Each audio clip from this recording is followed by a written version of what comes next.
सोचिए ज़रा, अगर आपके साथ धर्म, जाति, जन्म स्थान या रंग के आधार पर भेदभाव हो तो आपको कैसा लगेगा। ऐसा ही कुछ मुस्लिम लड़कियों के साथ हो रहा है। उनकी गंदी पिक्चर्स सोशल मीडिया ऐप्स पर अपलोड की जा रही हैं और ये सोशल मीडिया ऐप्स जैसे इंस्टाग्राम, ट्विटर, फेसबुक आदि इन पिक्चर्स को हटा भी नहीं रहे हैं। तो ऐसे में उन महिलाओं पर कितना नकारात्मक प्रभाव पड़ेगा हम सोच सकते हैं। तो hello friends, welcome to Mastura IAS. आज हम करंट अफेयर्स की इस सीरीज़ में सेक्सुअल हरासमेंट से जुड़े हुए इस मुद्दे पर चर्चा करेंगे और इसके सारे पहलू देखेंगे। तो आइए शुरू करते हैं अपनी वीडियो।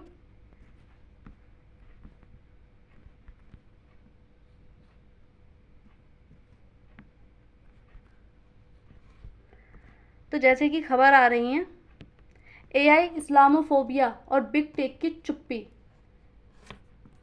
तो यह हम खबर देख सकते हैं। तो खबर क्या है, आर्टिफिशियल इंटेलिजेंस एआई का दुरुपयोग कर मुस्लिम महिलाओं की यौन छवियां बनाई जा रही हैं। यानी कि एआई जो टूल्स आज के टाइम में हम देख रहे हैं, एआई का दुरुपयोग हम ज़्यादातर देख रहे हैं। हालांकि इसका सकारात्मक और नकारात्मक दोनों ही प्रभाव हमें देखने को मिल रहे हैं पूरे समाज में, लेकिन इसका नकारात्मक तरीके से बहुत ज़्यादा जो है इसका दुरुपयोग हमें देखने को मिल रहा है, खासतौर से महिलाओं की फील्ड में। यह सामग्री सोशल मीडिया प्लेटफॉर्म पर तेजी से फैल रही है। जो महिलाओं की गंदी पिक्चर्स बनाई जा रही हैं वो सोशल मीडिया ऐप्स पर बहुत तेज़ी से बढ़ती हुई हमें नज़र आ रही हैं। बिग टेक कंपनियां जैसे कि एक्स, फेसबुक, इंस्टाग्राम इस पर प्रभावी कार्यवाही नहीं कर पा रहे हैं। जो ये कंपनियां हैं वो इन ऐप्स पर डलने वाले इस अश्लील कंटेंट को ना तो डिलीट कर पा रहे हैं, ना ही डलने से रोक पा रहे हैं। तो इस तरह के जो हरासमेंट है वो हमें होता हुआ समाज में दिखाई दे रहा है। इस्लामोफोबिया क्या है, एक तरह से अगर इसकी परिभाषा देखें तो यह एक सामाजिक और राजनीतिक भेदभाव है। जो सामाजिक आधार पर, राजनीतिक आधार पर भेदभाव किया जाता है, किसी के भी साथ हो सकता है। मुसलमानों को उनके धर्म, पहनावे जैसे हिजाब, रीति रिवाजों या नाम की वजह से निशाना बनाया जाता है। कई बार हम देखते हैं किसी महिला को बुर्के में देखकर या हिजाब में देखकर उसके साथ धर्म को जोड़ दिया जाता है और उसके साथ भेदभाव जैसी चीज़ें हमें दिखाई देती हैं। मीडिया, राजनीतिक या सोशल मीडिया पर नकारात्मक छवि फैलाई जाती है। जो हमारी मीडिया है वो उसका दुरुपयोग करती है और नकारात्मक छवि दिखाने की कोशिश करती है पूरे समाज में। आंकड़े क्या कहते हैं, तो 187 एआई हेट पोस्ट फ्लैग की गई हैं। अब तक 187 पिक्चर्स ऐसी देखी गई हैं। इन पर लगभग 2.73 करोड़ एंगेजमेंट्स आ चुके हैं, परंतु ऐसी एक भी पोस्ट हटाई नहीं गई है। जो सोशल मीडिया ऐप्स हैं उन पर ये जो पिक्चर्स अपलोड की गई हैं, लेकिन एक भी पिक्चर्स ऐसी नहीं है जिसको डिलीट किया गया हो, हटाया गया हो। यह आंकड़े बताते हैं कि प्लेटफॉर्म नफरती सामग्री रोकने में विफल हैं। जो प्लेटफॉर्म से उनका कर्तव्य था कि वो किसी भी गंदी कंटेंट को, जो भी अश्लील वीडियोस, फोटोज़ हैं, उनको अपने ऐप्स पर नहीं रखेंगी, लेकिन वो ऐसा करने में पूरी तरह से विफल होते हुए नज़र आ रहे हैं। वो इन पिक्चर्स को नहीं हटा पा रहे हैं। समस्या की गंभीरता अगर हम देखें कि समस्या क्या है, तो मुस्लिम महिलाओं को टारगेट कर भेदभाव और नफरत फैलाने की कोशिश की जा रही है। समाज में कुछ लोग ऐसे होते हैं जो चाहते हैं कि समाज में पूरी तरह से अशांति फैल जाए, शांति जैसी कोई चीज़ आए ही ना। तो ऐसे में भेदभाव और नफरत फैलाना उनका काम बन जाता है। जो महिलाओं को, जो मुस्लिम महिलाएं हैं, उन पर टारगेट करके ये काम किए जा रहे हैं। एआई आधारित फर्जी और यौनिक छवियां समाज में गलत धारणाएं पैदा करती हैं, जो महिलाओं की निजता है उस पर वार करती हैं। इससे सामाजिक ध्रुवीकरण और कट्टरता बढ़ती है। महिलाओं की गरिमा और निजता का हनन होता है। बिग टेक की भूमिका, तो बड़ी टेक कंपनियों जैसे कि एक्स, मेटा, इंस्टाग्राम कंटेंट हटाने में नाकाम रही हैं।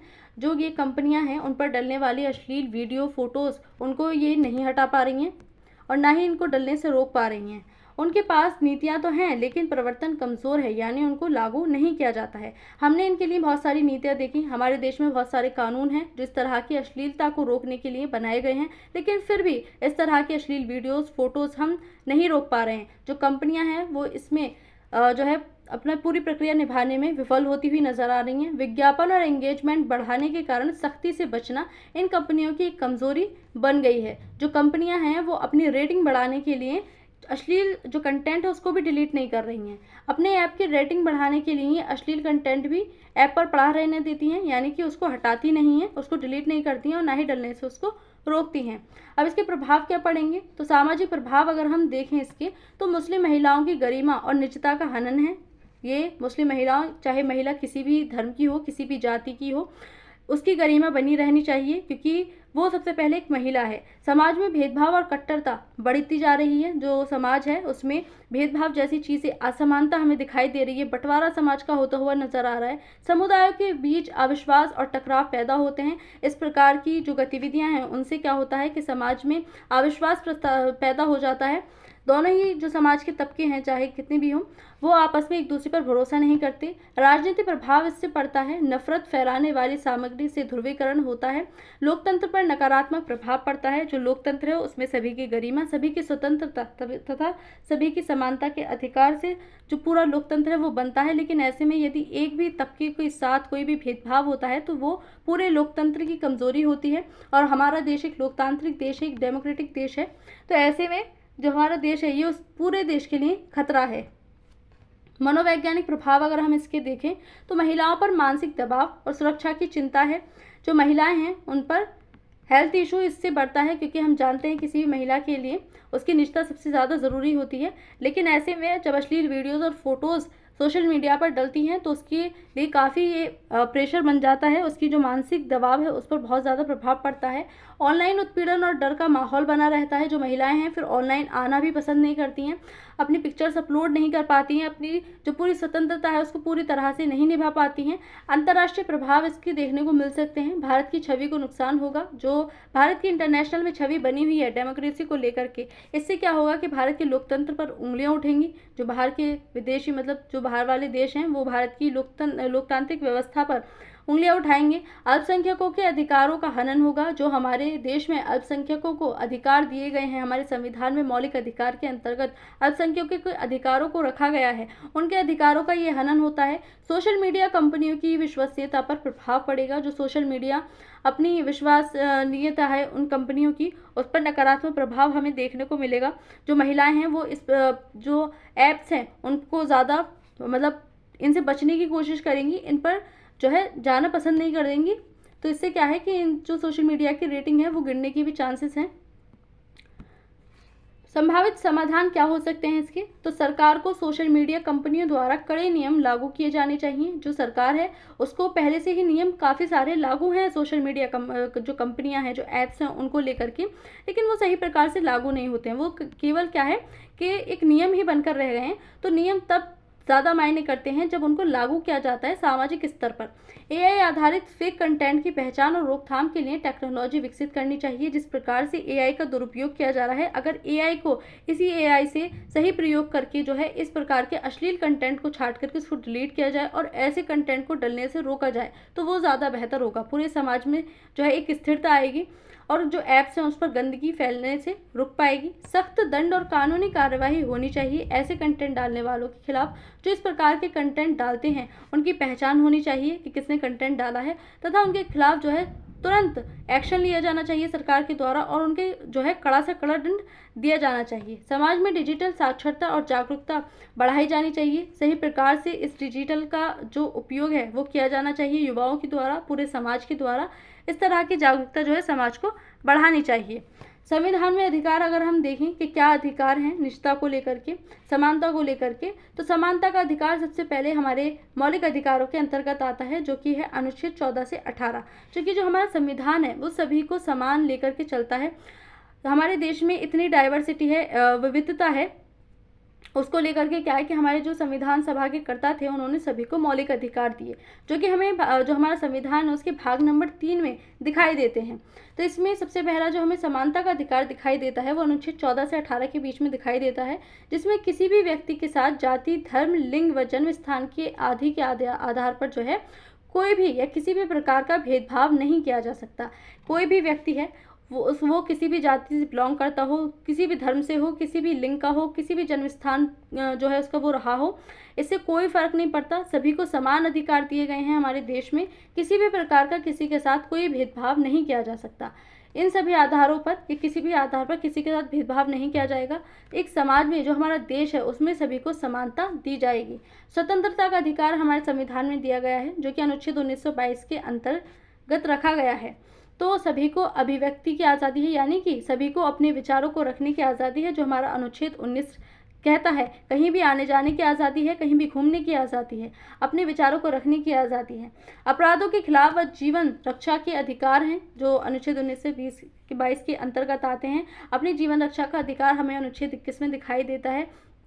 लेकिन इसी अनुच्छेद के अंतर्गत ये भी प्रावधान है, यदि आपके अधिकारों से किसी दूसरे के अधिकारों का हनन होता है तो ऐसे में उस पर रोक लगाई जाएगी। यानी कि अगर अभी आपके अभिव्यक्ति के अधिकार से किसी दूसरे के अधिकार का उल्लंघन होता है, उसकी गरिमा को ठेस पहुंचती है, तो ऐसे में आपके अधिकार पर रोक लग सकती है। धार्मिक स्वतंत्रता का अधिकार अनुच्छेद 25 से 28 हमें देखने को मिलता है। हमारा देश, जैसे कि हम जानते हैं, यहाँ पर भिन्न भिन्न धर्म को मानने वाले लोग रहते हैं प्राचीन समय से ही। तो ऐसे में क्या है कि हमारे धर्म, जो हमारा देश है, उसमें सभी की धर्म की जो गरिमा है वो बनी रहे, सभी अपने धर्म को मानते हुए इस देश में रहें। तो ऐसे में हमारे जो संविधान सभा के कर्ता थे, उन्होंने धार्मिक स्वतंत्रता का अधिकार भी हमारे अनुच्छेद 25 से 28 के अंतर्गत दिए हैं। किसी भी व्यक्ति को कोई भी धर्म मानने की आज़ादी है, यानी कि कोई भी व्यक्ति किसी एक धर्म को छोड़कर किसी दूसरे धर्म में जा सकता है, उसका मौलिक अधिकार है। कोई भी धर्म मानने वाला व्यक्ति जो है, समान व्यवहार उसके साथ में किया जाएगा। किसी भी व्यक्ति को किसी भी धर्म को मानने वाला व्यक्ति हो, चाहे वो हिंदू हो, मुस्लिम हो, सिख हो, ईसाई हो, कोई भी हो, सभी के साथ में समान व्यवहार किया जाएगा। लेकिन यदि कोई जबरन किसी का धर्म परिवर्तन करवाता है तो उस पर रोक लगाई जाती है, उसको एक अपराध माना जाता है, क्योंकि ज़बरदस्ती नहीं करवा सकते। अपना जो धर्म है उसका प्रचार प्रसार शांतिपूर्वक लोगों को जान पहचान उसके करवा सकते हैं, ज़बरदस्ती इसमें नहीं की जा सकती। सांस्कृतिक और शैक्षिक अधिकार जो कि हमें अनुच्छेद 29 से 30 में दिखाई देते हैं, इसमें अल्पसंख्यकों की अपनी भाषा, लिपि और संस्कृति की सुरक्षा रखने का अधिकार है। जैसा कि इसमें कहा गया है कि अल्पसंख्यकों के लिए अधिकार दिए गए हैं, इसी प्रकार से चाहे वो किसी भी धर्म से रिलेटेड अल्पसंख्यक हो, अल्पसंख्यक वो होते हैं जो किसी दूसरे कम्युनिटी की संख्या में कम होते हैं। जैसे कि हमारे देश में मुस्लिम कम्युनिटी अल्पसंख्यक के अंतर्गत आती है, जबकि जो हिंदू कम्युनिटी है वो बहुसंख्यक के अंतर्गत आती है, क्योंकि उनकी जो जनसंख्या है वो ज़्यादा है और मुस्लिम की जनसंख्या कम है। तो इस आधार पर जो मुस्लिम अल्पसंख्यक हैं, उनका ये अधिकार है कि वो अपनी संस्कृति को बनाकर देश में रख सकते हैं। अनुच्छेद 21 जो कि प्रत्येक व्यक्ति को अपने हिसाब से जीवन जीने का अधिकार देता है, और इस अनुच्छेद 21 के अंतर्गत बहुत सारे अधिकार हमारे आते हैं, चाहे वो रहने का अधिकार हो, कहीं भी घूमने का अधिकार हो, स्वच्छ हवा का अधिकार हो, भोजन का अधिकार हो, अपनी पसंद के कपड़े पहनने का अधिकार हो, ये सारे अधिकार हमें अनुच्छेद 21 देता है। तो ये हमारे संविधान में अधिकार दिए गए हैं। प्लेटफॉर्म्स के लिए क्या नियम बनाए गए हैं, तो इनके लिए भी नियम बनाए हैं सरकार ने। आईटी एक्ट 2000 व आईटी नियम 2021 में बनाए गए। सोशल मीडिया कंपनियों को शिकायत मिलने पर 24 घंटे में कार्रवाई करनी होगी। यदि किसी ऐप पर ऐसी शिकायत आती है कि उस पर गंदा अश्लील कंटेंट डाला गया है तो उसको हटाना होगा। 36 घंटे में आपत्तिजनक कंटेंट हटाना होगा। लेकिन हम देख रहे हैं ये जो कंपनियां हैं इस कानून के आने के बाद भी इस कानून को नहीं मान रही हैं, इसका पालन नहीं कर रही हैं। उन पर जो अश्लील कंटेंट डला हुआ है उसको वो डिलीट ही नहीं कर रही हैं, वो उस पर पड़ा हुआ है। आईटी नियम 2030 अगर हम देखें तो सरकार की फैक्ट चेक इकाई द्वारा न्यूज़ चिन्हित होने पर प्लेटफॉर्म को हटाना ज़रूरी है। 2030 में भी आईटी नियम आया, जिसके अंतर्गत अगर कोई सरकार जो है इसमें किसी न्यूज़ को ऐसे बताती है कि वो जो है गलत है, उसको नहीं होना चाहिए, तो उसको हटाना होता है इन प्लेटफॉर्म्स को। लेकिन ये ऐसा करने में असफल होते जा रहे हैं, इस प्रकार की कोई भी गतिविधि ये नहीं कर रहे हैं। निष्कर्ष क्या निकलते हैं इसके, तो एआई का दुरुपयोग सामाजिक सौहार्द के लिए खतरा है। जो हमारा समाज है, हम देख रहे हैं समाज वैसे ही इतना डाइवर्स है, अब ऐसे में अगर छोटी सी भी चिंगारी दो तो आग लगेगी। ऐसे में जो दुरुपयोग है एआई का, उसको रोकना चाहिए। विशेषकर महिलाओं और अल्पसंख्यकों पर इसका गंभीर प्रभाव पड़ेगा। जो महिलाएं हैं वो अपनी पिक्चर्स भी इस तरह के जो ऐप्स हैं उन पर अपलोड करने से डरती हैं। जो सोशल मीडिया ऐप्स हैं उनको उपयोग नहीं कर पाती हैं पूरी तरह से।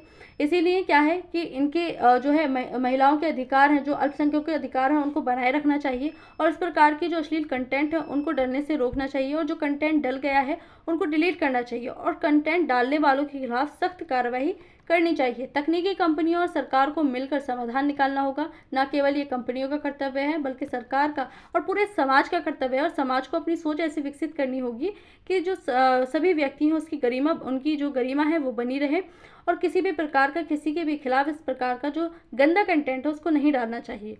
क्योंकि जो सभी महिलाएं हैं, किसी भी धर्म को, किसी भी जाति को, किसी भी लिंग से, किसी भी जो रंग से हैं, उन सबकी एक गरिमा होती है, एक निजता होती है, उसका सम्मान सभी को करना चाहिए।